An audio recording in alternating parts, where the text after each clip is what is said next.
vous jaser de périménopause et d'alimentation. Donc, vous êtes déjà plusieurs personnes connectées. Bon matin, Marie. Bon matin, tout le monde. Donc, je commence tout de suite le partage d'écran, puis on va pouvoir commencer. On est en mode webinaire sur Zoom, ce qui veut dire que, comme vous l'avez remarqué, vous ne vous voyez pas, mais vous pouvez poser des questions. Donc, on a un Q&A d'activer. Pour la fluidité, je pense qu'on va garder la majorité des questions pour la fin. Dis-moi, toi, Laurie, est-ce que tu vois le Q&A? Est-ce que tu as accès? Euh, Laisse-moi voir.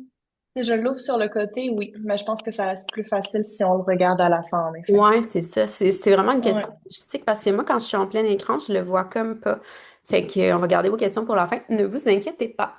Donc, c'est un plaisir pour nous vraiment de venir jaser de ce sujet tellement d'intérêt. En fait, il y a quelques années, on a fait le pari que le sujet des hormones et l'alimentation était un sujet d'intérêt présentement au Québec et que malheureusement, trop peu de professionnels de la santé s'y intéressaient. On voit tranquillement l'augmentation de l'engouement. Mais pour ma part, ce que j'observe, c'est qu'on parle beaucoup de ménopause. En fait, au début, on parlait pas du tout d'hormones. Après ça, on s'est mis à parler de ménopause. Puis, ben, les hormones, c'est pas juste la ménopause. Fait que moi, j'ai envie, oui, évidemment, de jaser de ménopause, mais j'ai envie de jaser aussi aux femmes plus jeunes qui ont aussi des hormones et donc aussi des fluctuations et potentiellement des symptômes. Je vous disais que j'étais avec ma collègue Laurie. Peut-être que vous l'avez déjà vue sur mes médias sociaux, peut-être que vous la connaissez de ses médias sociaux, mais je vais tout de même la laisser se présenter. Donc, Laurie, à toi la parole, là. Oui, ben allô tout le monde. Donc moi c'est Laurie, je suis nutritionniste et diététiste clinicienne. Donc c'est-à-dire que je vois des patients en consultation privée, notamment avec Vanessa. Puis à travers les dernières 5 années à peu près, je me suis vraiment spécialisée dans la santé digestive, donc autant dans les troubles fonctionnels, là, donc SIBO, intestin irritable, que dans les troubles structurels comme l'intestin et comme les maladies inflammatoires de l'intestin. Puis c'est fascinant de voir à quel point la santé digestive est intimement reliée à la santé hormonale. Donc, je suis vraiment excitée d'être là aujourd'hui pour vous en parler un petit peu plus également. Ouais, vraiment. En fait, la santé digestive est l'un des piliers number one de la santé hormonale. Pour ma part, je m'appelle Vanessa Degg, je suis nutritionniste, fondatrice des cliniques VD Nutrition qui offrent des services de consultation 100% en ligne. Mais comme j'aime beaucoup parler et que je suis sincèrement passionnée, donc la consultation prend une petite partie de mon horaire, puis le reste du temps, ben, j'aime partager ma passion à plus grande échelle via balado, médias sociaux, programmes en ligne, conférences, etc. J'ai également eu le bonheur d'écrire dans la dernière année le livre Hormones et alimentation, les fondements de la santé féminine avec Dr Manon Charlebois. Alors, oui, juste un petit mot en fait avant de se lancer sur notre équipe. En fait, je disais que j'étais fondatrice des cliniques VD Nutrition, donc on est maintenant rendu quatre dans l'équipe. Donc, trois cliniciennes, puis il y a Dominique là, qui m'accompagne aux opérations. On voit un peu de tout là en clinique, fait que autant les maladies métaboliques, là, comme hypertension, diabète, etc. Mais nos chouchous, je vous dirais, ou ce pourquoi on a développé un petit peu plus d'expérience, c'est définitivement la santé hormonale féminine, la gestion de poids et la santé digestive. Donc, vous pouvez prendre rendez-vous avec une des nutritionnistes de notre équipe à tout moment. Vous pouvez également consulter mon site web pour obtenir plus de détails. Donc aujourd'hui, comment on a structuré la présentation? En fait, on va commencer par établir les bases, en fait, les bases de la santé hormonale. Qu'est-ce que nous dit la science par rapport à ça? Et on va vous présenter deux cas clients pour mettre la table. Je suis certaine qu'il y en a parmi vous qui allez vous reconnaître à travers ces clientes. Ensuite, on va vous expliquer là, rapidement qu'est-ce que la périménopause, puis comment est-ce qu'on peut savoir si on s'y retrouve. On va ensuite jaser de poids et de micronutriments. On va adresser l'inflammation. Donc, l'inflammation est un sujet ultra tendance, mais aussi très riche en mythes. Donc, on trouvait que ça valait la peine de démystifier le tout. Puis, on termine avec, évidemment, une conclusion et un tirage. Donc, je vais faire tirer mon livre Hormones et alimentation parmi les personnes qui seront présentes. Donc, on débute. Donc, pourquoi est-ce que c'est intéressant là, de se focuser sur son alimentation en période de transition? On s'entend que c'est intéressant de s'intéresser à l'alimentation en tout temps, mais plus particulièrement durant les phases de transition, comme par exemple l'adolescence, la grossesse ou ici la périménopause. Eh bien, on est plus vulnérable à certains facteurs de risque à cause de nos fluctuations hormonales. Fait qu'on sait que durant la périménopause, on va avoir des fluctuations hormonales qui peuvent en fait augmenter certains facteurs de risque de différentes conditions de santé, comme le cholestérol, l'ostéoporose, la condition où les os sont un petit peu plus fragiles, la résistance à l'insuline et autres.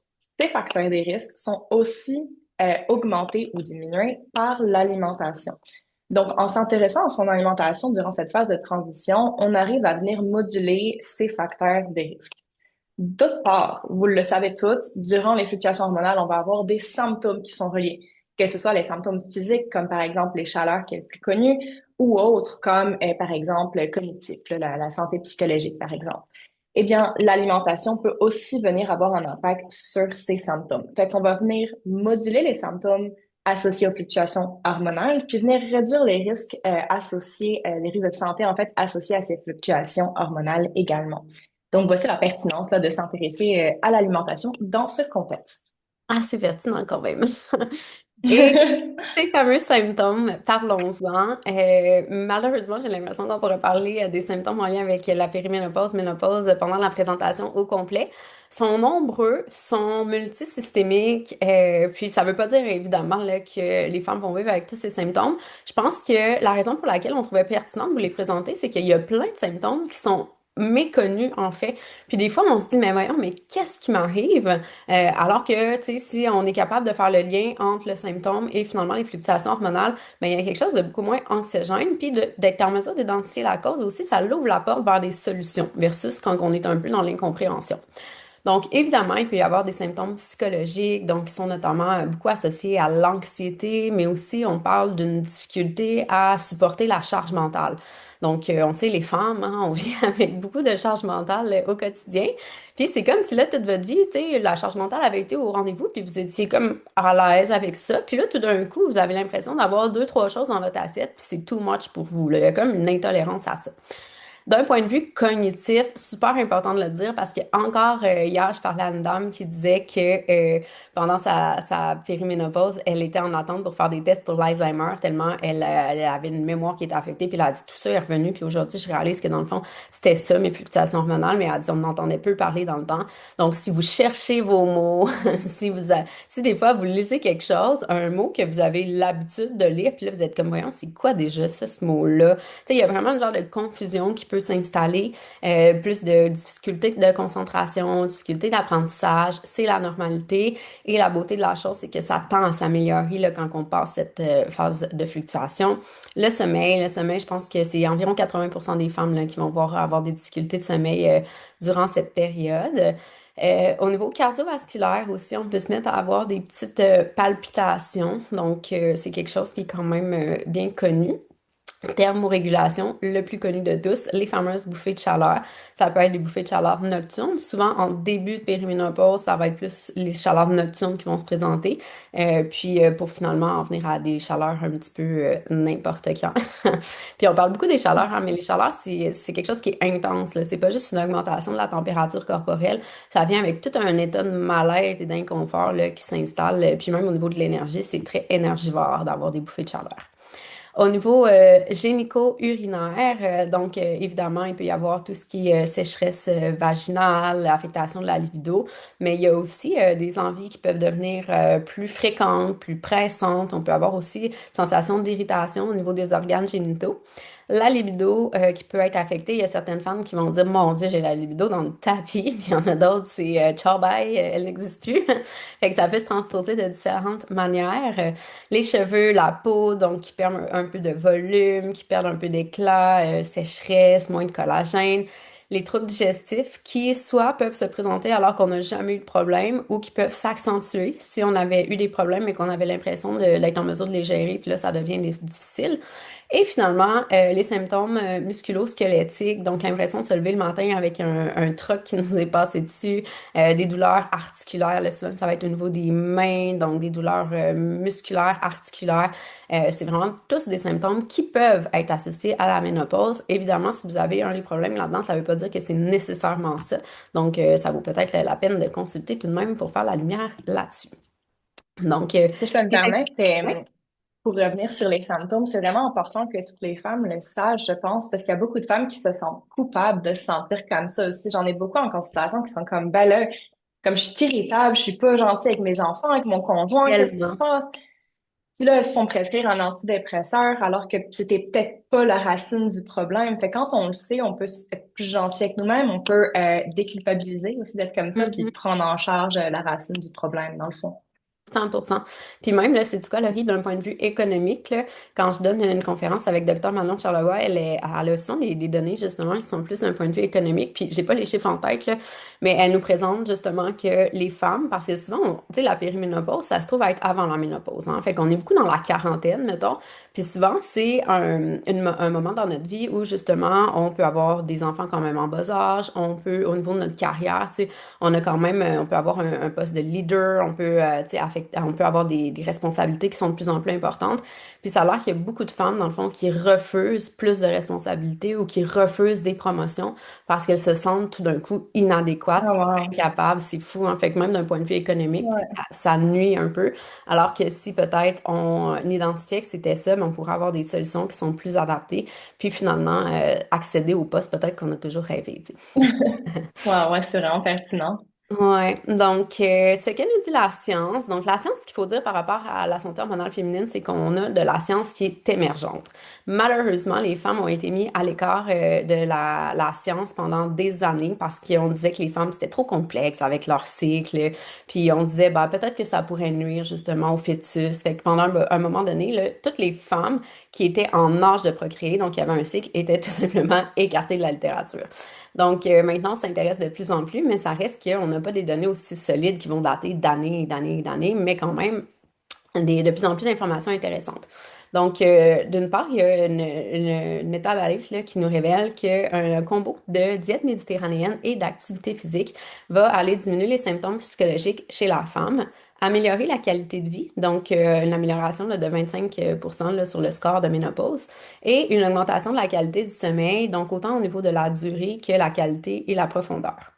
Il y a également une autre étude qui a démontré que quand on avait un accompagnement en nutrition et qu'on combinait cela à la pratique d'activité physique, on diminuait le risque de prendre du poids de 40%. Ça reste là justement que le plus efficace. Donc justement ici, on dit diminuer le risque de prise de poids. Donc on est vraiment dans la prévention là, plutôt que de réaliser justement, oh mon Dieu, j'ai pas réalisé, mais finalement là, je suis ménopausée. Mais ça fait comme 5 ans que je prends 3-4 livres à chaque année. Donc, effectivement, quand on est dans la prévention, ça demeure le plus efficace. Dans cette prévention, on va vouloir prendre en charge, attaquer différents piliers qui vont venir ensemble soutenir votre équilibre hormonal, donc l'homéostasie hormonale. Nous, évidemment, on se concentre plus sur le côté alimentation, mais ça ne veut pas dire qu'il est plus important que les autres parce que s'il y en a un qui est débalancé, ben, ça débalance toute l'affaire.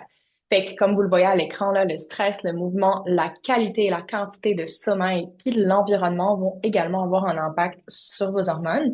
Puis nous, aujourd'hui, on va se concentrer plus évidemment sur alimentation. Ouais. En fait, ce qu'on souhaite vous dire, c'est que nous, on vous jase d'alimentation parce que c'est notre expertise, mais on met pas C'est les ça. les autres qui sont toujours aussi importants. On vous a préparé des petites histoires de cas, puis là, je suis sûre qu'il y en a qui vont dire, ah mon Dieu, mais c'est moi, Mélanie. Donc, Mélanie, je vous présente Mélanie. Elle est très disciplinée, dans le fond, elle se préoccupe beaucoup de son alimentation, elle mange full de salades, de végétaux, mais très peu de glucides. Elle a peur des glucides un peu. On lui a dit toute sa vie qu'il fallait les mettre de côté. C'est une femme qui est active. Elle a, des entraînements fréquents et quand même assez intenses, puis c'est ceux qui sont réguliers. Par contre, elle est super fatiguée, notre Mélanie, elle est épuisée, anxieuse, elle a également une affectation du transit, donc elle a de la constipation malgré sa pratique d'activité physique.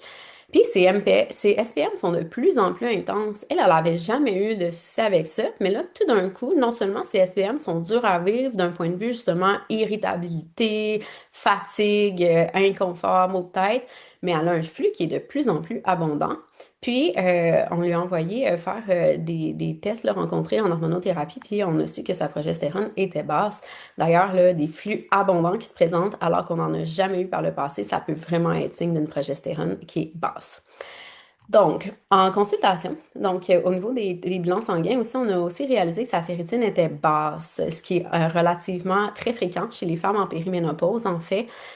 Puis des fois, quand on va faire des prises de sang, tu sais, on est fatigué, puis on se dit, mon Dieu, c'est-tu mon fer? Ben, des fois, ils vont tester le fer, mais pas nécessairement la ferritine. Fait qu'hésitez pas à le demander. Dans le fond, le fer, c'est vraiment ce qui est en circulation dans notre sang, alors que la ferritine, c'est les réserves. Et je vais même me permettre d'aller un petit peu plus loin. Si on vous dit que tout est beau, prenez le temps de regarder votre bilan sanguin parce que des fois, on nous dit que tout est beau, mais c'est pas pareil. Tu sais, quand ça flirte avec la limite, là, pour vous donner une idée, là, je suis toujours mélangée, là, je me souviens pas si la ferritine, pour être pathologique, c'est en bas de 11 ou 16, mais tu sais, des fois, on va être genre à 17, 18, puis on va nous dire que c'est beau, alors qu'il y a certaines femmes qui sont bien à 70, là. Fait que prenez le temps de les regarder.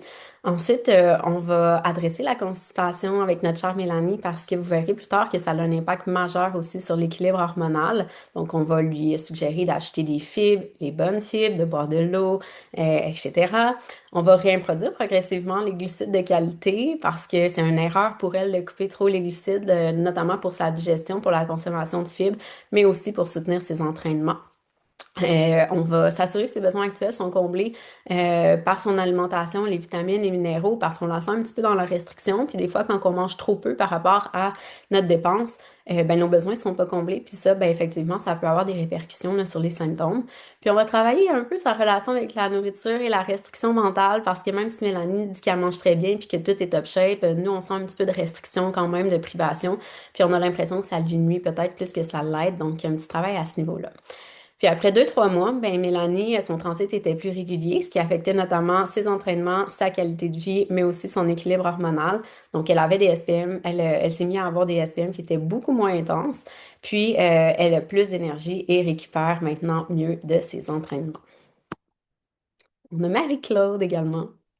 Oui, c'est ça. Deuxième petite madame, Marie-Claude, 48 ans. C'est une femme d'affaires, là. Elle est business owner, donc elle a sa business, elle est très occupée, puis elle est aussi maman de 2 enfants. Et donc, son horaire est surchargé. Sa charge mentale est très élevée, puis elle a toujours été. Puis là, elle se rend compte que sa tolérance à cette charge mentale, cette tolérance à ce stress et cette anxiété constante, ben, elle est plus capable de le tolérer. Elle devient overwhelmed, elle devient submergée bien plus rapidement. Puis elle a l'impression qu'elle fait des bons choix alimentaires, qu'elle n'a pas tant changé ses habitudes alimentaires ni sportives durant les dernières années, puis que malgré ça, elle a pris du poids malgré qu'elle bouge et malgré qu'elle n'a pas changé son alimentation. Elle remarque aussi que quand elle se réveille le matin, elle va avoir beaucoup de douleurs musculaires et articulaires. Euh, comme Vanessa disait tout à l'heure, ça fait partie là, des symptômes de périménopause également, parce que on en reviendra plus tard, mais l'œstrogène est anti-inflammatoire. Puis comme on a des récepteurs d'œstrogène dans nos articulations, eh bien lorsqu'il y a des variations, on peut avoir davantage d'inflammation articulaire également. Fait que, qu'est-ce qu'on fait avec Marie-Claude? Eh bien, on va venir optimiser son alimentation, bien évidemment. On va optimiser la répartition des protéines dans la journée. La grosse majorité du temps, vous l'avez, votre nombre de protéines journalier là, par jour. C'est plus la répartition qui peut manquer. Donc, c'est-à-dire moins au petit déjeuner et moins en collation, puis tout au dîner et au souper. Fait que là, on va enrichir son petit déjeuner pour qu'elle soit plus rassasiée, donc en fibres et en protéines, augmenter la consommation de légumes pour les antioxydants, les fibres, pour optimiser notamment sa satiété, le post-repas. Puis ce qu'on veut, là, c'est pas forcément augmenter sa charge mentale, elle se sent déjà débordée. Fait que toutes ces interventions, faut qu'on les fasse en trouvant des trucs pratico-pratiques qui se font bien au quotidien pour que ce soit réaliste pour elle. Fait qu'on va vraiment venir s'adapter à sa réalité, à ses horaires, puis évidemment à des choix qui fit aussi avec les choix de la famille.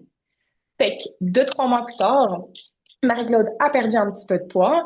Elle sent qu'elle est encore surchargée. Elle sent que cette tolérance au stress est encore branlante. Là. Fait que ce qu'elle va faire, c'est qu'elle va décider de consulter en hormonothérapie parce que ça peut vraiment avoir un impact significatif et sur l'énergie et sur le sommeil, entre autres.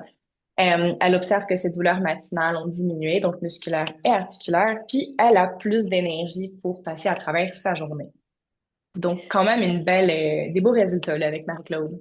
Mhm. Puis ce qu'on voulait vous démontrer aussi, c'est qu'en toute humilité puis en toute transparence, on peut vraiment avoir des gains en nutrition, mais c'est pas magique. On n'a pas de baguette magique et il y a personne qui en a, même Mhm. l'hormonothérapie, c'est pas magique. Puis les fluctuations hormonales féminines, sont normales. C'est normal d'avoir des symptômes. Donc on peut diminuer les écarts, donc on peut diminuer l'intensité, on peut ramener ça dans améliorer le bien-être finalement, mais c'est pas quelque chose qui se guérit puisque ce n'est pas quelque chose qui est pathologique non plus.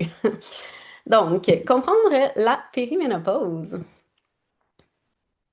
C'est moi, ça. C'est moi. Je suis mêlée. OK, fait que c'est Oui.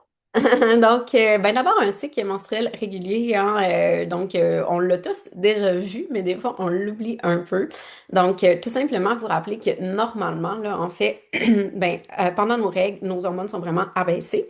Après ça, on a un pic principalement d'estrogène là, au niveau de l'ovulation. Pour la majorité des femmes, l'ovulation, c'est quand même un moment dans le cycle où on se sent bien.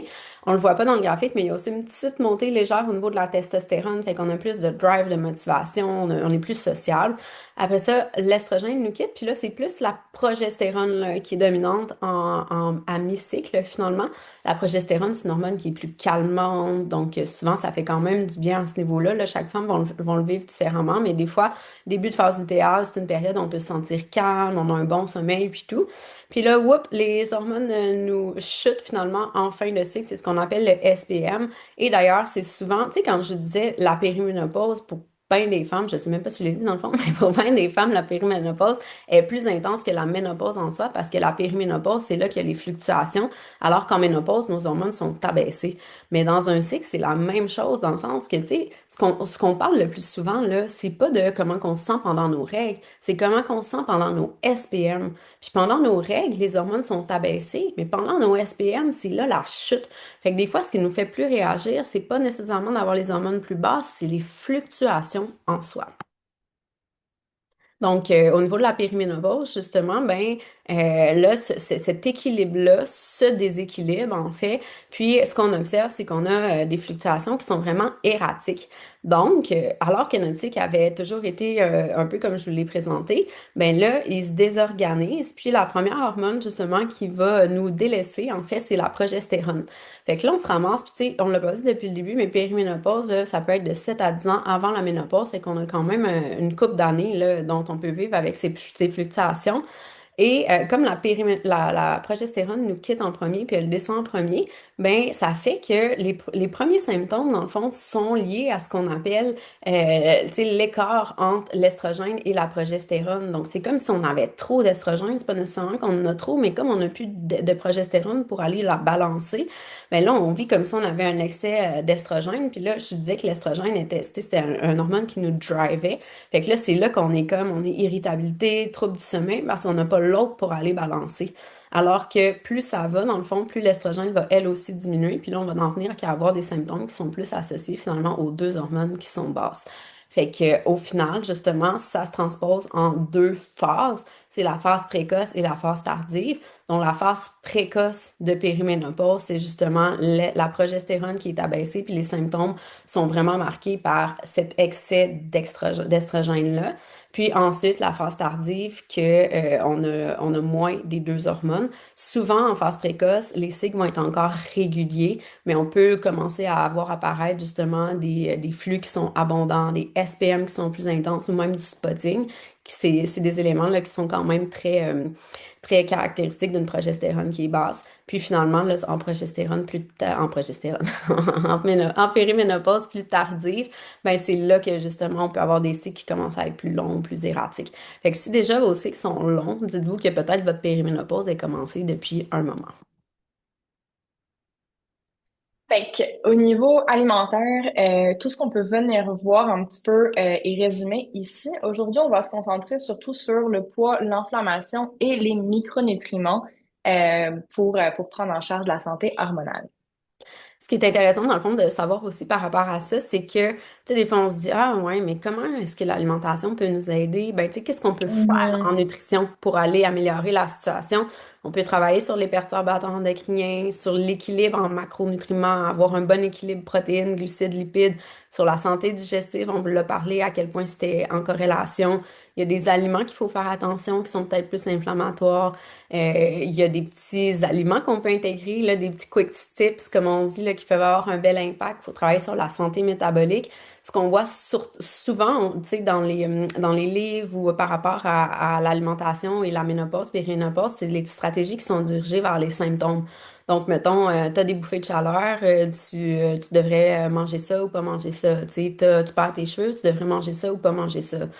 Nous, ça fait partie de notre approche, mais selon nous, c'est une finalité dans le sens que, tu sais, d'aller comme ça avec des petits conseils pour des petits symptômes, c'est comme si on mettait à l'écart ce qui a le plus d'impact. Puis ce qui a le plus d'impact, dans le fond, c'est de faire un pas en arrière puis de regarder le tableau dans son ensemble. Puis en fait, les hormones, ils interagissent tous l'une entre l'autre. Donc, tu sais, si on prend un pas de recul puis que au final, c'est un déséquilibre global dans différents systèmes, c'est bien plus ça qui va avoir de l'impact sur les symptômes que de regarder dans le micro, tu sais, le petit symptôme puis le petit changement pour chaque symptôme. Donc, on commence par vous jaser de poids. Je pense que c'était un incontournable. Plusieurs, je pense que c'est l'une des choses, soit qu'elles vivent ou qui les inquiète le plus, la prise de poids à la périménopause. Donc, la prise de poids à la périménopause, elle est réelle, là. Elle est réelle, mais elle est pas incontournable et elle est pas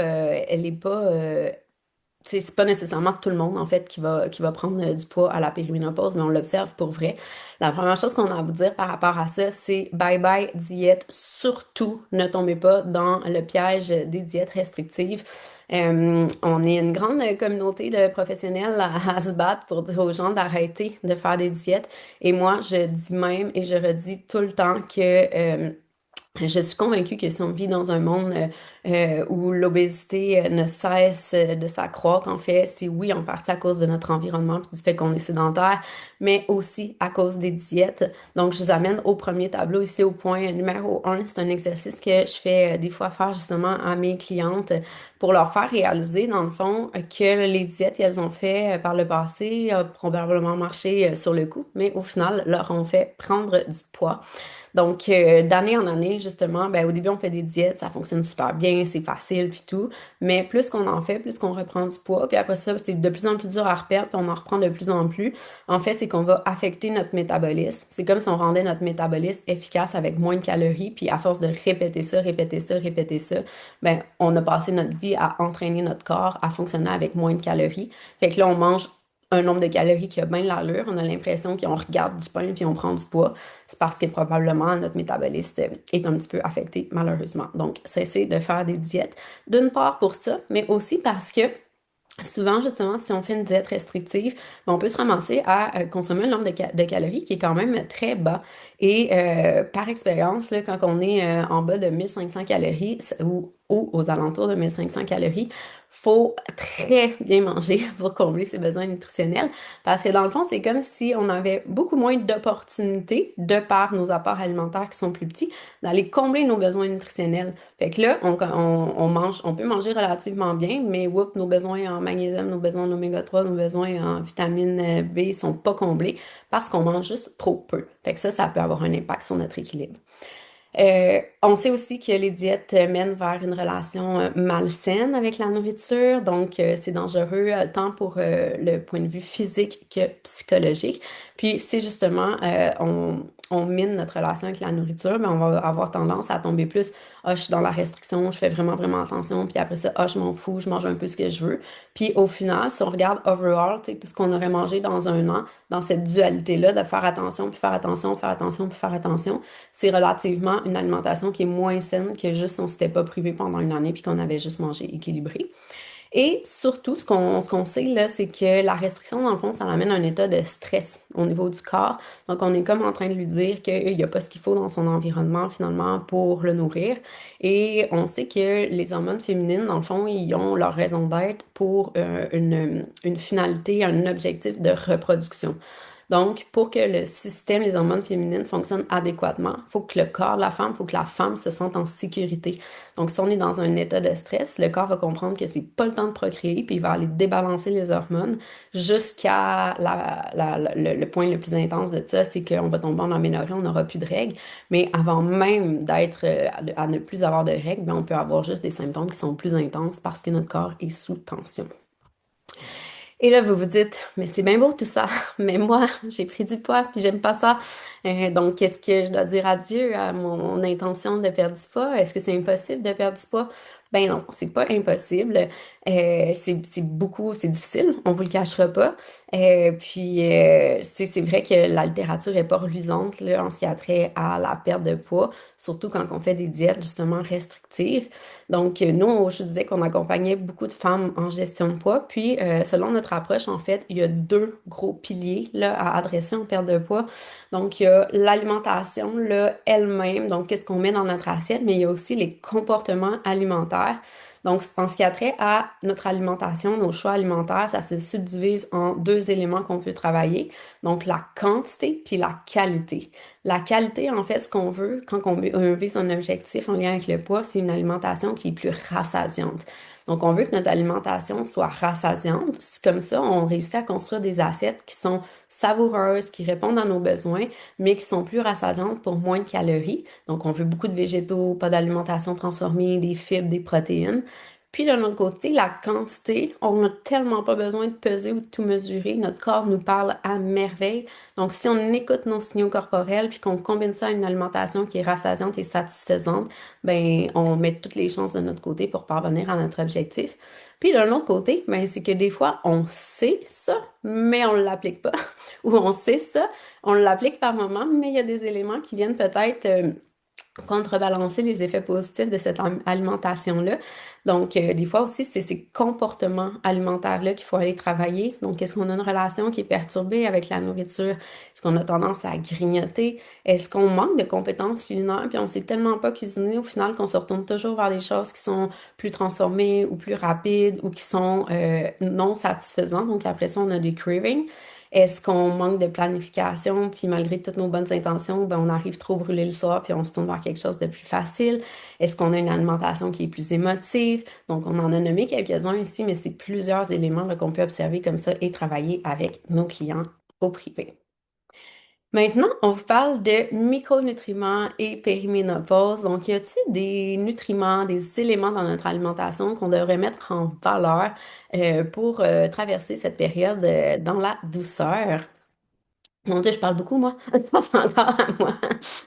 Donc, vos besoins nutritionnels sont-ils comblés par l'alimentation? Hey, cette slide-là, cette étude-là, je pense que je la mets dans 80% de mes conférences, là. Je la trouve tellement parlante, en fait. C'est une étude pan-canadienne qui a été réalisée en 2004.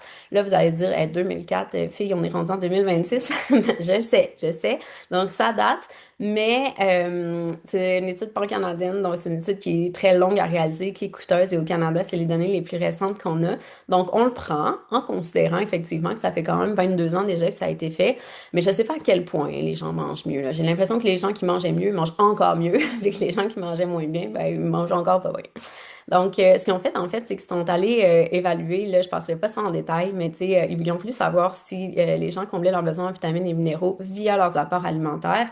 Et dans le fond, ce qu'on peut voir ici pour les femmes, c'est qu'il y a plusieurs vitamines et minéraux. Puis ce qu'on voit, c'est le pourcentage, en fait, un pourcentage de personnes qui ne comblaient pas leurs apports via leur alimentation. Fait qu'on voit quand même que pour plusieurs vitamines et minéraux, c'est pas nécessairement comblé via l'alimentation. Sans nécessairement rentrer en détail là-dedans, je pense que c'est le gros message que je voulais que vous compreniez. Évidemment, là-dedans, il y a des personnes qui mangeaient assurément bien, il y a des personnes qui mangeaient pas bien, donc c'est un mélange de tout. Mais ça se peut, dans certains cas, effectivement, que nos apports ne soient pas comblés via l'alimentation. Puis, il y a des personnes qui sont un petit peu plus à risque que d'autres, à pas rencontrer ces besoins en micronutriments. Donc, ça peut être le type de personne qui va suivre un type de diète en particulier. Donc, on pense aux personnes qui sont végétariennes, qui sont véganes, qui sont keto, qui vont donc couper une partie des groupes alimentaires. Et que s'ils ne font pas attention à bien rencontrer leurs micronutriments, ils vont fort probablement en manquer. Puis après, on a les personnes qui sont un petit peu plus à risque pour d'autres raisons, comme les personnes âgées qui ont moins d'appétit ou les personnes qui auraient une maladie qui augmente leurs besoins ou encore la prise de médicaments comme par exemple la metformine ou encore la pilule contraceptive qui vont augmenter le besoin de certains nutriments. L'éléphant dans la pièce, vous l'avez tous vu, là, le Wegovy Ozempic, on peut pas ne pas en parler. Lui aussi, il met à risque également. La raison derrière ça, c'est qu'il suppresse les sensations de faim. Donc, les signaux que votre corps vous donne pour vous dire que c'est l'heure de manger, ben ça, ils sont un peu plus suppressés. Puis en plus, il diminue la vitesse à laquelle votre estomac se vide dans vos intestins. Et donc, il y a moins de quantité qui peut rentrer dans votre estomac. Tout ça fait que souvent, on va être autour du 1500 calories, voire en dessous. Puis comme Vanessa disait tout à l'heure, il faut faire vraiment bien attention, puis vraiment bien planifier ses affaires pour être sûr de bien rencontrer ses besoins avec une diète restreinte en énergie. Fait que ce monde-là, là, si vous vous reconnaissez là-dedans, il est temps de vous poser les bonnes questions. Est-ce que vous rencontrez vos besoins en micronutriments? Mhm. Donc, les micronutriments en particulier sont tous importants, là, on s'entend, mais si on pense plutôt à la périménopause, ceux qui vont avoir le plus d'impact, puis ceux qu'on veut vraiment s'assurer de rencontrer pour aller chercher un équilibre, donc une homéostasie hormonale, on va avoir le calcium, qui est pas le nutriment le plus jasé sur les réseaux sociaux, mais quand même intéressant pareil. La vitamine D, bien évidemment. Le magnésium, ça, je suis pas mal sûre qu'on en a tout entendu parler à date. Puis l'oméga 3 et le fer. Absolument. Donc, le À toi. calcium, moi, j'aime full ça, parler du calcium, parce qu'à chaque fois, les gens sont comme, le calcium. Pas Parce le plus sexy des nutriments, là. On dirait qu'il reçoit ouais, pas pourquoi? d'amour. Ben, c'est parce que calcium, on dirait qu'on se l'est fait dire toute notre vie, calcium, lait, os, là, on est comme ça, correct, j'ai Ouais. compris, là, à quel point. Mais dans le fond, non seulement c'est le nutriment qui a démontré la plus grande corrélation avec les symptômes de SPS, périménopause, SPM, pardon. Dans le fond, c'est ce qu'on sait, c'est que quand nos apports sont sous-optimaux, si on a réussi à les amener à des apports optimaux, on observe chez plusieurs personnes une diminution des symptômes. Donc, le calcium, en fait, puis comme vous pouvez voir, là, il y a 48 à 89% des femmes qui ne comblent pas leurs besoins. Puis ici, là, l'idée, c'est pas d'aller vous nommer tous les aliments. Là, je pense que pendant que je parle, vous pouvez très bien les regarder. C'est juste de vous faire réaliser quand vous voyez ces aliments-là, est-ce que vous êtes comme crime? Moi, je mangeais mon yogourt le matin, je pensais que j'étais correct, mais finalement, mes besoins, c'est 1200 mg, puis je mange 300 mg. Tu sais, ça en prend quand même pas mal, les produits laitiers, pour combler ses besoins en calcium. Puis on le sait, là, calcium, produits laitiers, je pense on fait la relation directement dans notre tête, mais effectivement, tu sais, produits laitiers et le substitut, c'est comme la plus grosse catégorie. Ensuite, tu sais, il y en a un peu dans les légumes verts, dans les amandes, dans le tofu, mais quand même, il y en a pas tant que ça du calcium dans l'alimentation. Fait que des fois, il faut redoubler d'efforts. Puis c'est pas pour rien aussi si, il y a plusieurs femmes là, à partir de la cinquantaine qui se font prescrire le duo calcium-vitamine D. C'est aussi très lié à la densité osseuse, puis c'est un facteur de risque aussi quand les hormones féminines nous quittent. Donc, quand même, non négligeable.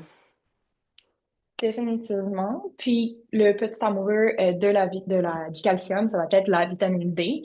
Donc la vitamine D, là, vous la connaissez toutes. Puis je suis surprise de voir à quel point il y a encore peu de monde en fait qui se supplémente en vitamine D en hiver. Il y a une grosse partie de la population qui ne rencontre pas leurs besoins en vitamine D. Vous pouvez voir à l'écran à peu près 90% des personnes.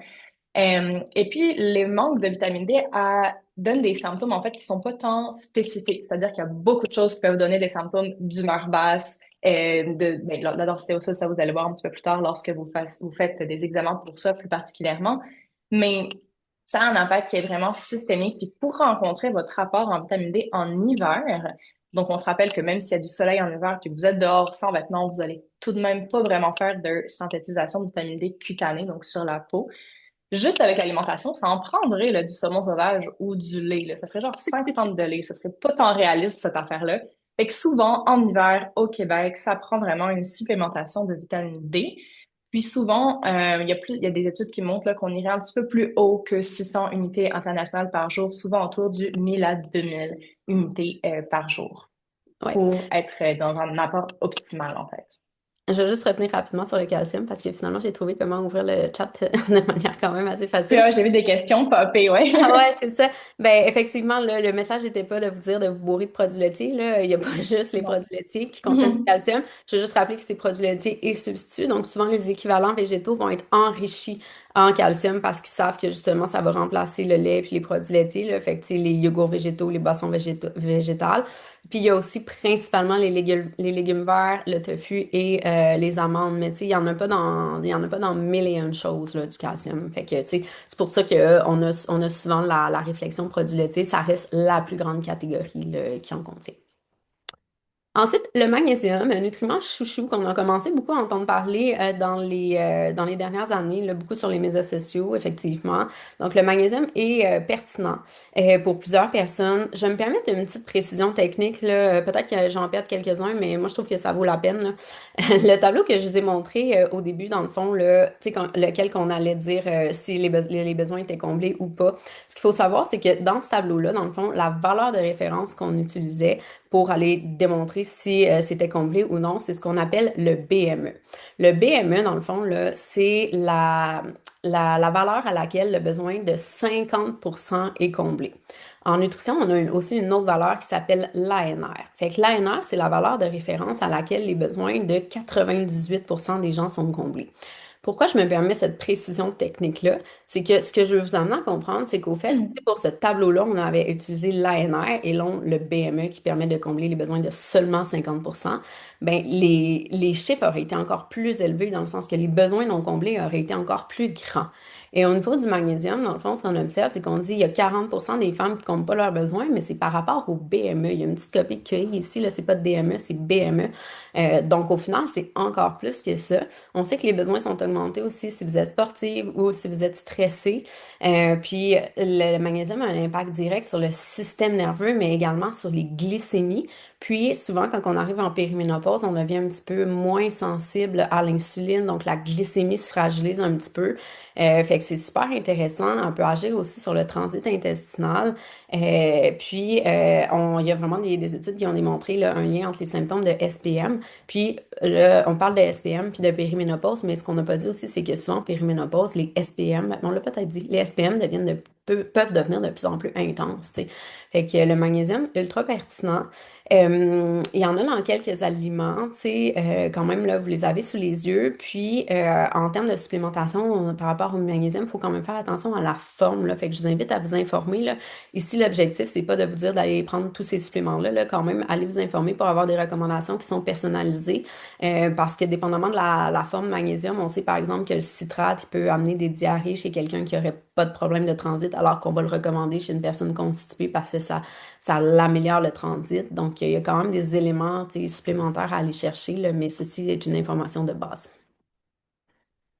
Puis comme les SPM peuvent être un petit peu plus gros, c'est comme dit Vanessa, on peut avoir des règles plus abondantes à ce moment-là, eh bien, on perd plus de sang. Fait que les femmes en périménopause vont avoir tendance à avoir la ferritine basse, voire à tomber en anémie.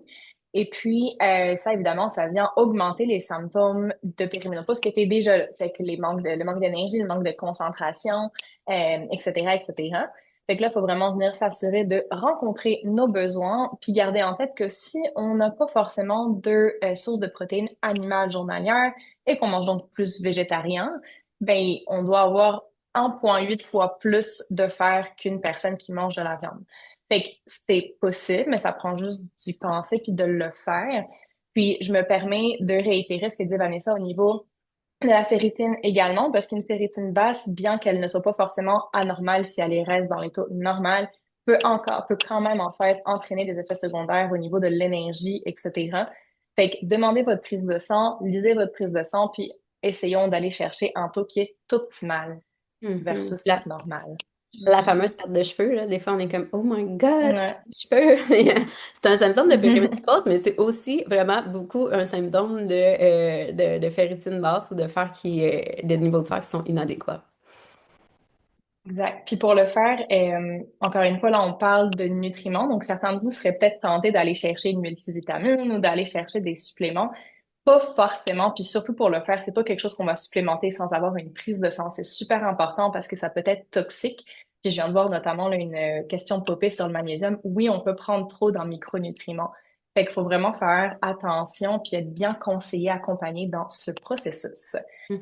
Euh, Je vais au juste niveau... faire, Ouais. je vais juste faire un mini pont par rapport à ce que tu viens de dire, justement, là. C'est pour ça que Mhm. nous, en clinique, souvent, on recommande des dosages qui sont très sécuritaires. Là, tu sais, moi, le magnésium, souvent, je vais Mhm. avec un 200 milligrammes alors que les besoins sont à 320, tu sais. Fait que faites attention aux personnes qui recommandent des méga dosages. J'ai d'ailleurs vu passer le 10 000 unités internationales de vitamine D, là. On sait aujourd'hui que c'est vraiment pas adéquat. Nous, on est plus dans le 1000 à 2000. Tu sais, le 600, il est vraiment bas là, de Santé Canada, mais 1000 à 2000, c'est largement suffisant. Et oui, les produits laitiers, le lait, il est enrichi en vitamine D, mais quand même, c'est insuffisant, là.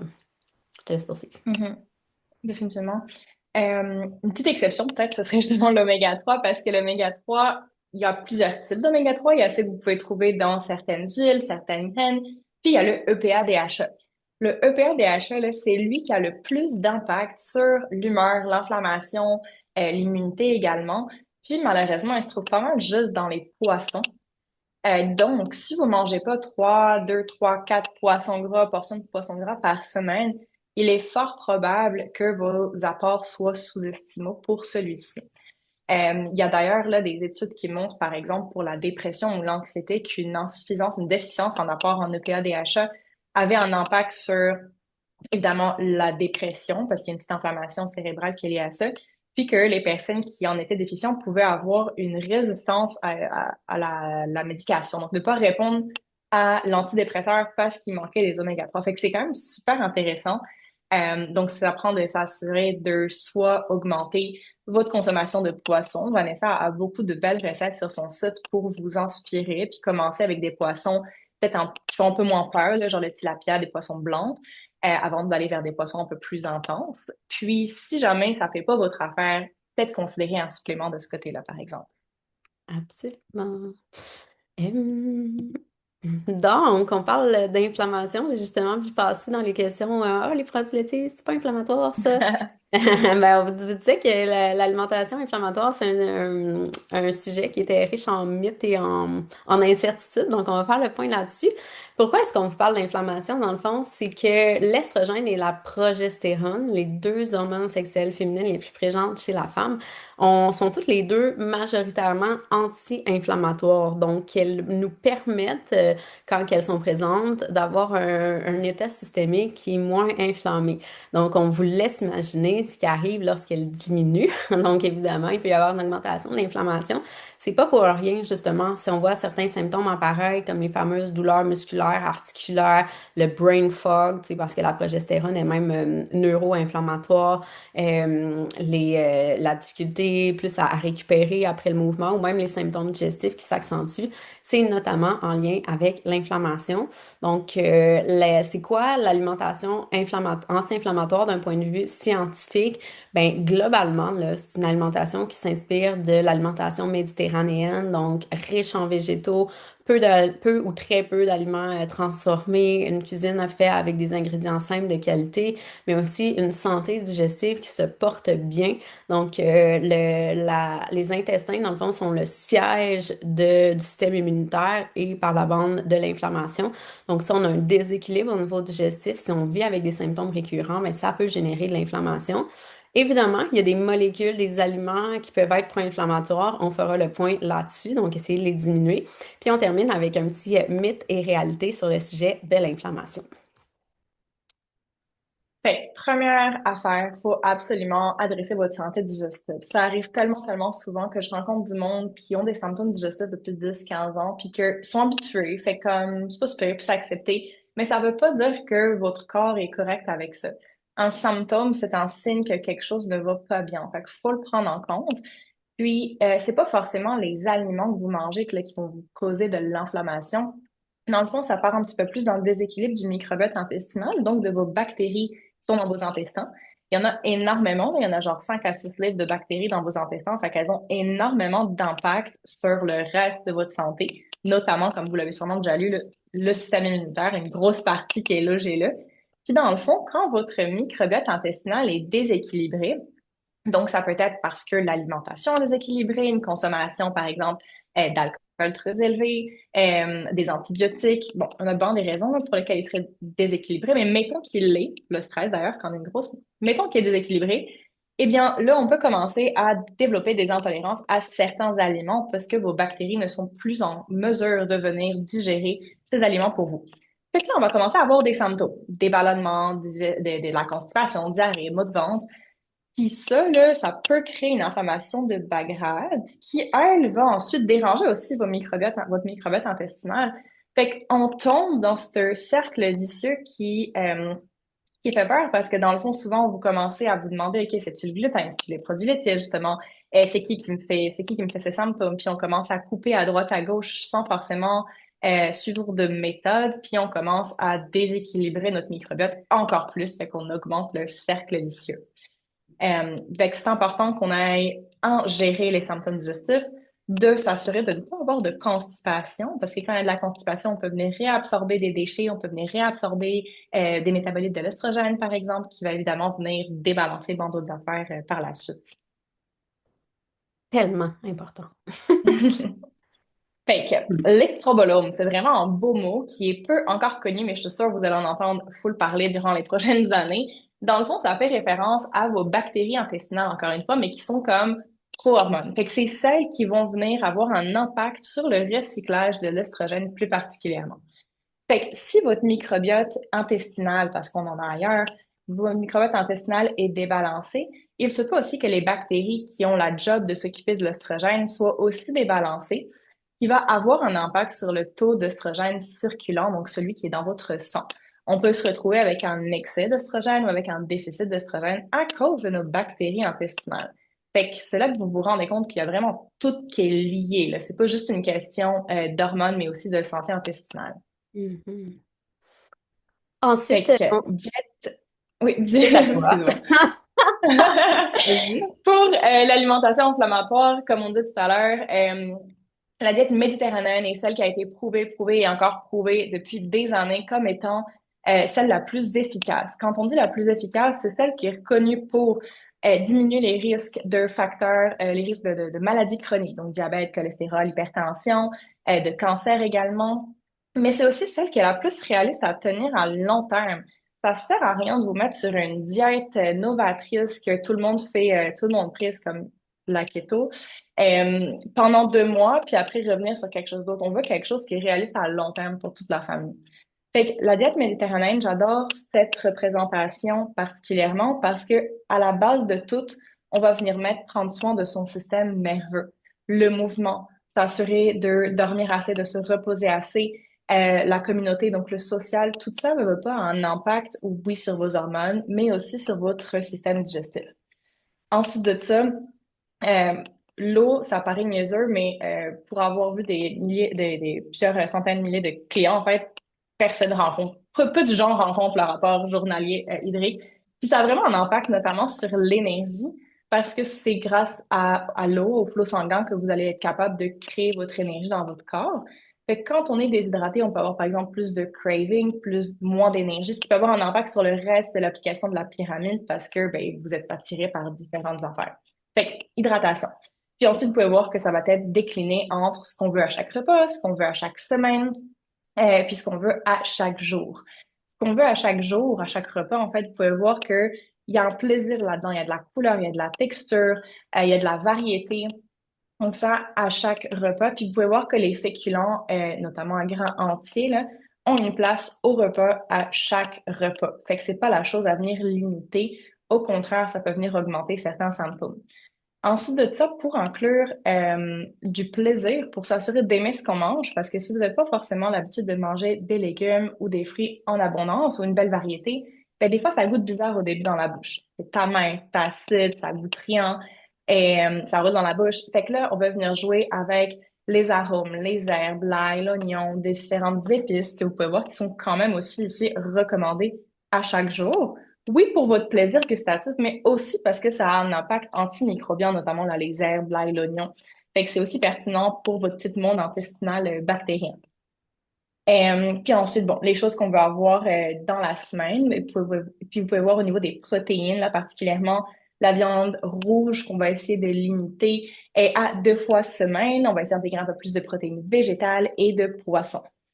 Puis, finalement, les sucreries, là, c'est correct d'avoir des desserts, c'est correct d'avoir du plaisir dans certaines sucreries. L'idée, c'est vraiment que ce soit pas à tous les jours. Fait que là, la pyramide recommande en bas de 3 fois semaine, ce qui peut être assez réaliste, si justement, il n'y a pas forcément de craving. Il y a Mylène qui nous demande qu'est-ce qu'on pense des nouveaux guidelines américains. Oh God. Mais ouais, mais Um, j'ai quand même me prononcer parce que, étrangement, bon, toi, ta réponse, ta réaction est peut-être un peu plus intense que la mienne, mais moi, je tombe pas tant en bas de ma chaise. L'affaire qui me dérange, c'est clairement là, la pièce de viande rouge dans le top de la pyramide, puis beaucoup trop de viande et de produits animaux, clairement pas assez de produits Mhm. végétaux. Mais somme toute, tu sais, je trouve qu'il y a les grains entiers quand même dans le bas de la pyramide. Tu sais, on recommande environ le quart de notre assiette. Pour moi, ça peut quand même faire du sens. Ils ont augmenté les besoins en protéines. Donc, tu sais, au Canada, on recommande des mini apports là, de 0,8 par kilogramme. Tu sais, en clinique, ça fait longtemps qu'on n'est plus là-dessus. Eux sont de 1,2 à 1,6 grammes par kilogramme. Moi, je suis alignée avec ça. Il y en a qui disent que ça nous fait tomber dans le ultra protéiné transformé, mais tellement pas. Juste avec des ingrédients sains puis bien répartis dans la journée, ça le fait. Fait que, tu sais, moi, il y a le petit coin, là, en haut à gauche que je suis comme, évidemment, c'est choquant, là, tu sais, je remplacerais le gros morceau de steak par un morceau de tofu, puis comme, puis je suis zéro, tu sais, je suis même pas, je suis pas végétarienne, puis je pense pas nécessairement qu'il faut manger végé pour être en santé, mais clairement, tu sais, je pense qu'il y a beaucoup trop de viande rouge, puis moi, c'est ça qui me choque. Je serais curieuse de t'entendre, Laurie. Ouais, ben, je t'avoue que je suis pas allée lire j'ai vu la pyramide, mais je suis pas Ouais. allée lire la description. Me semble que j'ai entendu, sans vérifier l'information, mais j'ai entendu que dans la description, c'est vrai qu'ils parlaient quand même des protéines végétales, mais ils Ouais, les ont pas assez mis en mis valeur. en évidence. C'est ça. Ils les ont pas mis en valeur dans la pyramide. Est-ce qu'il peut avoir un impact, d'après moi, à long terme au niveau de la quantité, là, de féculents qui est pas forcément mis à chaque repas? Ça a l'air. Puis la quantité de viande augmentée, ça veut dire qu'il y aura une augmentation des acides gras saturés, les gras qui peuvent augmenter le cholestérol. Fait que pour une personne qui voit la pyramide sans forcément aller prendre le temps de lire les informations, ben j'aurais peur que ça l'élite sur Plus une type d'alimentation qui est un petit peu, c'est ça, débalancée, mettons. clairement. Euh, ouais.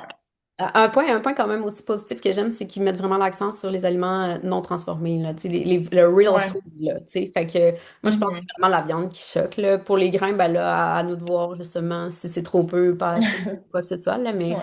ils recommandent de privilégier, au moins, ils recommandent de privilégier les aliments non transformés. Exactement, exactement.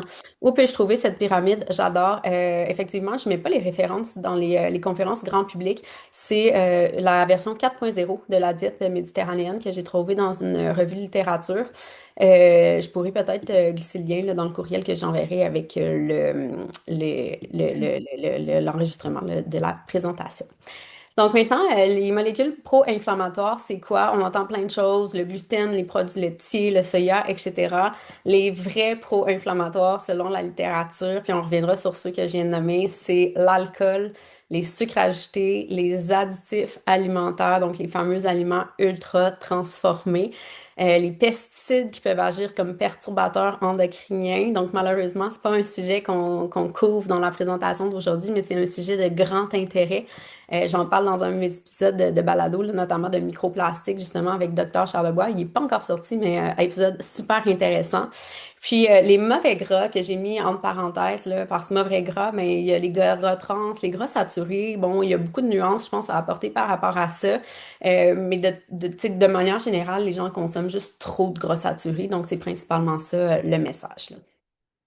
Maintenant, démystifier l'alimentation anti-inflammatoire. Fait que le fameux gluten produit laitier, puis on a eu la question justement dans le chat, là, mais en fait, pourquoi est-ce que plusieurs personnes disent que le gluten et les produits laitiers sont pro-inflammatoires? C'est qu'ils vont effectivement être pro-inflammatoires chez certaines personnes. En fait, depuis tantôt, on vous parle de l'importance de la santé digestive, mais le gluten et les produits laitiers peuvent être, ben, le gluten, dans le fond, le blé, je dirais, là, parce qu'il y en a que c'est le fructane dans le blé, puis ils le savent pas, ils mettent ça sur le gluten, mais c'est deux produits il y a effectivement plusieurs personnes qui vont être intolérantes au niveau digestif à soit la caséine ou le lactose dans le lait, le gluten ou le fructane dans le blé. Puis là, effectivement, ben, comme ils ne digèrent pas, ça crée une dysbiose, puis ça crée de l'inflammation.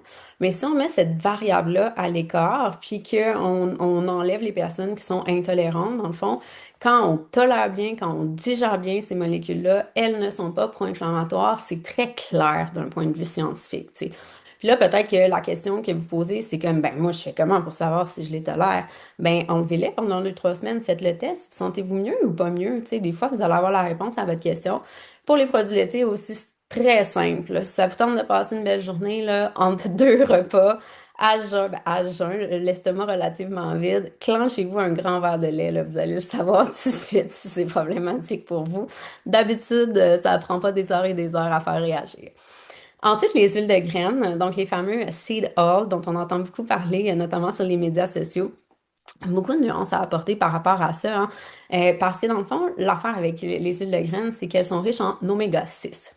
Les oméga 6 ne sont pas pro-inflammatoires, les oméga 6 ne sont pas mauvais en soi. Ce qu'on sait, c'est que quand on a un ratio oméga 6 par rapport à oméga 3 débalancé, donc si on a vraiment plus d'oméga 6 que d'oméga 3, ben là, ça crée un profil qui est pro-inflammatoire. Fait que c'est pour ça qu'on dit faites attention aux huiles de graines. Par contre, si justement on fait attention à notre consommation d'oméga 3, même on prend des suppléments, mais là on ramène un ratio plus normal. Puis l'autre chose aussi, c'est que les huiles de graines sont beaucoup utilisées dans les aliments ultra transformés. Donc des huiles qui sont plus accessibles en termes de prix, donc l'huile de soya, l'huile de cartame, l'huile de maïs, etc. Donc les gens qui consomment plus transformés, qui achètent des produits plus transformés, sans savoir, vont consommer beaucoup plus d'oméga 6. Mais moi, en clinique, ce que j'observe, là, concrètement, les gens qui mangent pas tant transformés puis qui portent attention à leur alimentation, il n'y a pas un ratio débalancé. Donc, il y a pas de problème à la base avec ces huiles-là. Et finalement, les techniques de cuisson. Je me suis intéressée à ça justement pour un épisode de balado, puis j'ai moi-même appris beaucoup de choses. Donc, on sait quand même que les cuissons style barbecue, là, puis surtout quand il va y avoir tu sais, de la carbonisation, là, quand ça peut devenir noir, là, on sait qu'en termes de santé, justement, il y a des études qui ont démontré que c'était cancérigène, mais c'est aussi inflammatoire. Donc, les cuissons à très, très haute chaleur peuvent avoir un potentiel effectivement inflammatoire. Fait que les pires, en fond, les cuissons qui seraient le plus inflammatoires, c'est justement les cuissons barbecue, les cuissons, la friture, par exemple. À mi-chemin, on aurait comme le air fryer. Puis finalement, les cuissons les plus douces, les plus lentes, à plus basse température et le cru serait moins inflammatoire. Moi, ce que j'ai appris que je trouvais super intéressant, puis que inévitablement, j'ai pensé à mon chum quand je lisais ces données-là, c'est que au niveau justement de la carbonisation, puis du barbecue, puis des cuissons, en fait, ce qui serait inflammatoire, c'est pas juste le fait de manger les aliments, mais c'est le fait de respirer les émanations et la boucane. Moi, mon chum, je le vois sur le barbecue, là, il sent tout le temps la boucane. D'ailleurs, je suis plus capable de sentir cette odeur-là. Il fait son barbecue, puis là, il est avec son charbon de bois, puis là, il part son fumoir, tu sais, il est vraiment dans la boucane, là. Fait que je suis comme, OK, il va falloir qu'il slack ça, là, à son grand malheur. Mais, fait que, ils disent justement que parmi les bonnes pratiques, on devrait aérer, tu sais, mettons qu'on fait de la cuisson à l'intérieur, puis qu'il y a de la fumée un petit peu, tu sais, aérer pour pas trop respirer ça. Heureusement, je vous informe si ça peut vous sécuriser que notre barbecue est à l'extérieur de la maison. Donc, en conclusion, Fait que, on a vu qu'il y a plusieurs choses là, qui peuvent avoir un impact sur votre santé hormonale, que ce soit en périménopause ou non. Puis ce que on veut vraiment vous partager avec Vanessa, c'est que c'est super important d'aller en prévention.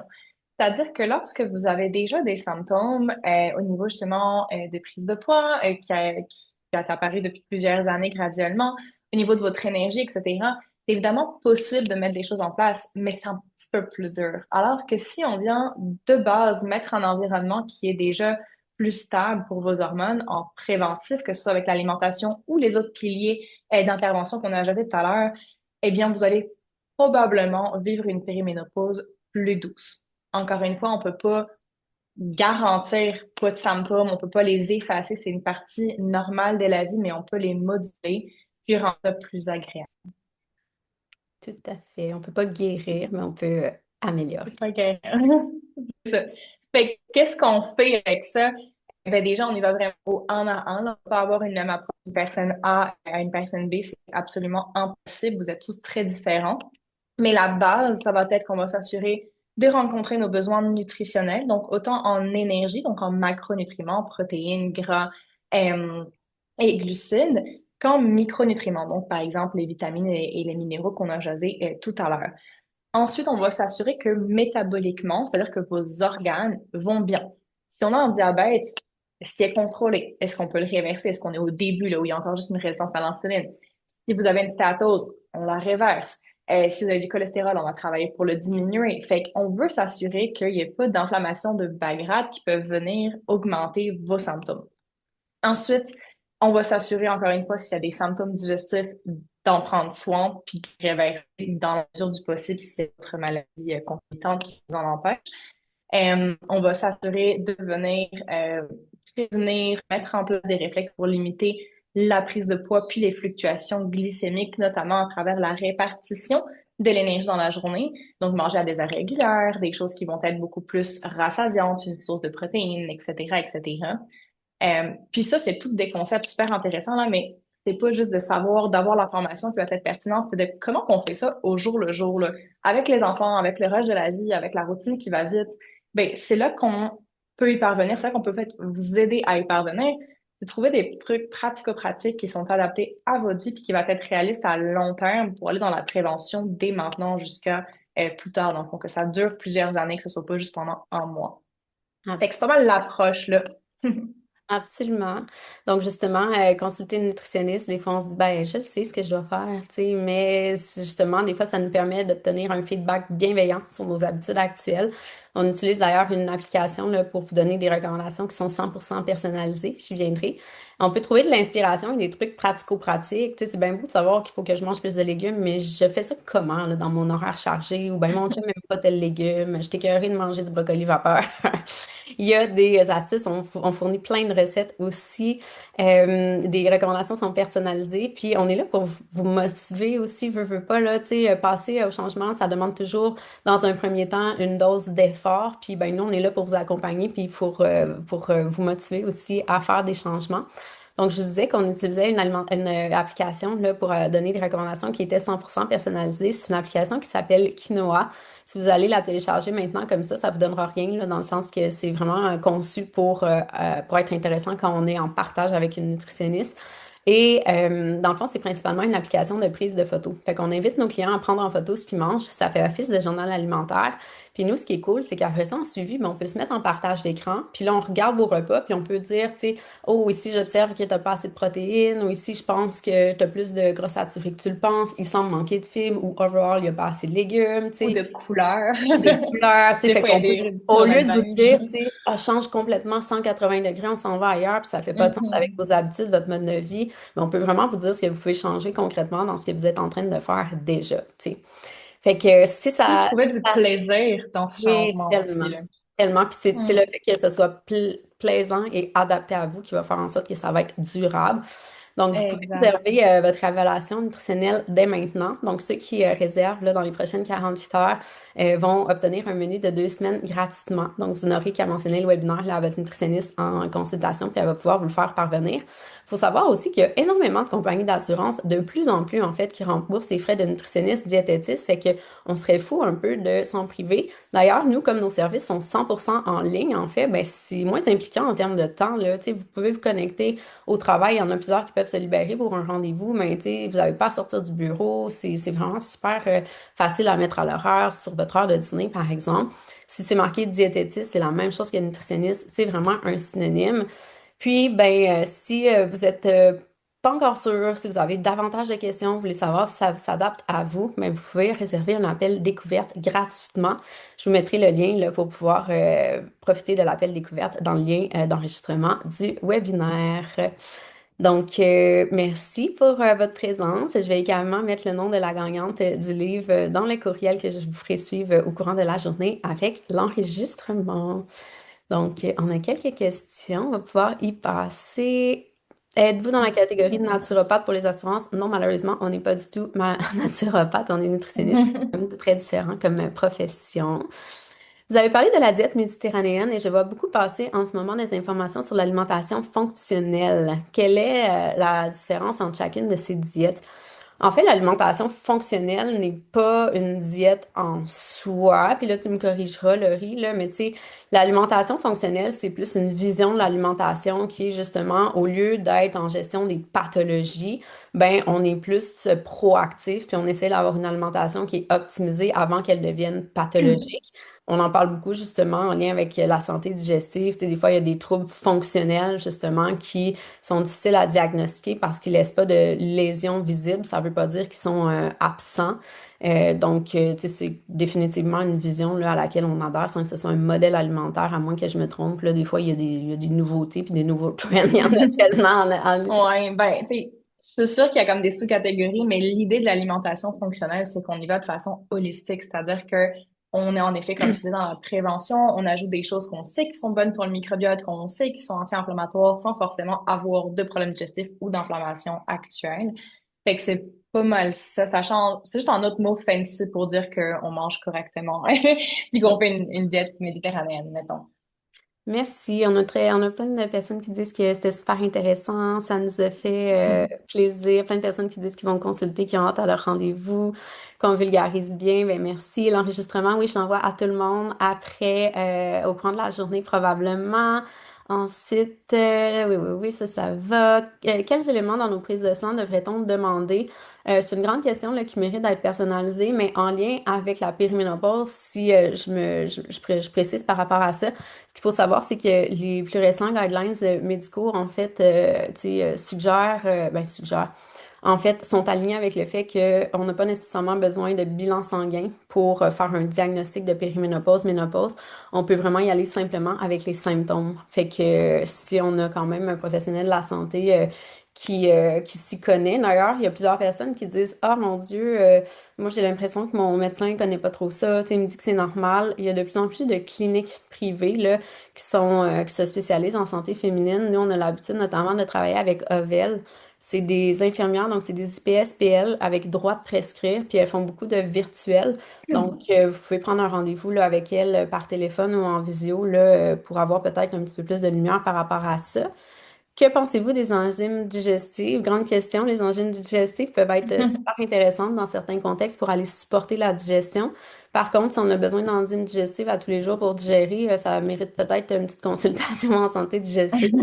Pour moi, c'est un support, mais c'est pas nécessairement ce qu'on devrait prendre à Pas tous souvent les à long jours. terme. Ouais, c'est ça. Pour la question sur les probiotiques, pour moi, quand on dit recommandez-vous des probiotiques, c'est comme si on dit recommandez-vous une médication.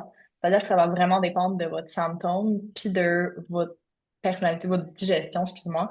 Fait qu'il y en a que oui, ça peut être pertinent, mais il faut vraiment choisir la bonne souche de bactéries pour le symptôme qu'on veut venir attaquer, parce que si on prend juste un probiotique au hasard, fort probablement que ça va pas faire grand-chose ou que ça va pas être très différent. Ça peut vraiment changer vos symptômes, dans le fond.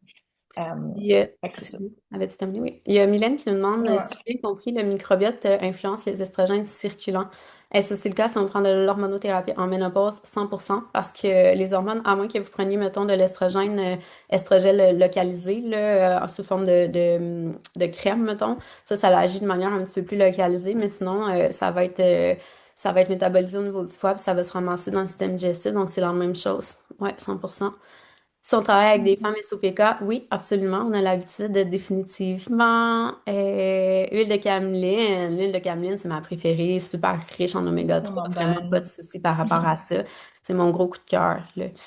Euh, je pense que j'ai fait le tour, là. Je vais peut-être m'échapper quelques-unes, mais globalement, je pense qu'on a répondu à plusieurs questions. Donc, ça nous a fait plaisir d'être avec vous, avec vous. Excuse-moi, je suis déconcentrée, ma reine, avec les commentaires.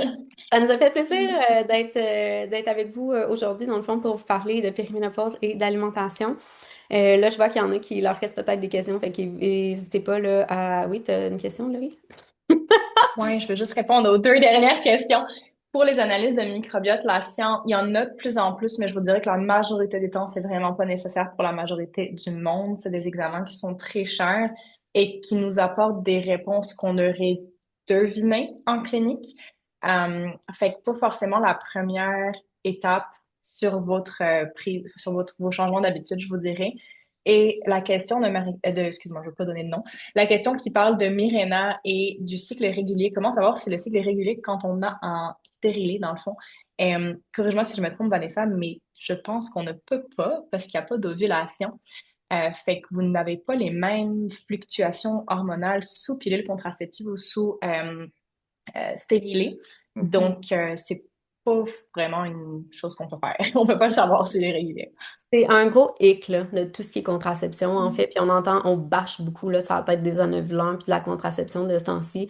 Tu sais, c'est vraiment pas diabolisé. Là. Pour certaines personnes, c'est tout à fait adéquat d'en Mhm. avoir. Mais effectivement, un des problèmes, en fait, de la contraception, c'est que ça va aller masquer ce qui est peut-être justement les symptômes ou, tu sais, ça reste que c'est des red flags des fois que notre corps nous envoie. Si on commence à avoir des fluctuations, ça se peut que ce soit naturel parce qu'on rentre en périménopause. Mais si on n'est pas encore en périménopause, ça peut être des red flags. Puis là, c'est comme un peu camouflé. Fait que malheureusement, effectivement, là, on peut pas le savoir. Ça n'empêche pas les ovulations, mais ça va empêcher les Ah, règles. Puis la c'est lui en majorité. cuivre, ouais. Ouais, c'est ça. Mais je pense pas qu'il y a de saignement Mhm. avec Mirena. Fait que s'il n'y a pas de saignement, en fait, Ça ben, va dépendre des femmes, ouais. ouais, c'est ça. Ben, dans le fond, si ça Mhm. n'enlève pas l'ovulation, vous pourriez prendre votre température. Fait que la température basale, dans le fond, là, qui est un petit peu plus basse avant l'ovulation, à l'ovulation, ben, elle augmente là, très légèrement. Fait qu'on peut suivre le cycle. Là. Je vous invite à aller lire là-dessus là, avec les températures basales qui sont prises le matin. Pouvez-vous nous mettre le lien pour la prise de rendez-vous? Mais oui, quelle bonne idée. J'allais la mettre dans le chat. Dans le fond, Mhm. je vais arrêter le partage. Donc, super contente d'être avec vous aujourd'hui. Vous êtes restés en plus en grand nombre jusqu'à la fin, fait que ça, c'est vraiment agréable. Puis, n'hésitez pas justement à venir si vous avez d'autres questions, nous jaser sur les médias sociaux, envoyer un courriel ou même justement, si vous pensez qu'il est temps pour vous de consulter, ben profitez-en. Hein, on est là pour ça. Donc voilà, le lien pour la prise de rendez-vous a été mis dans le chat.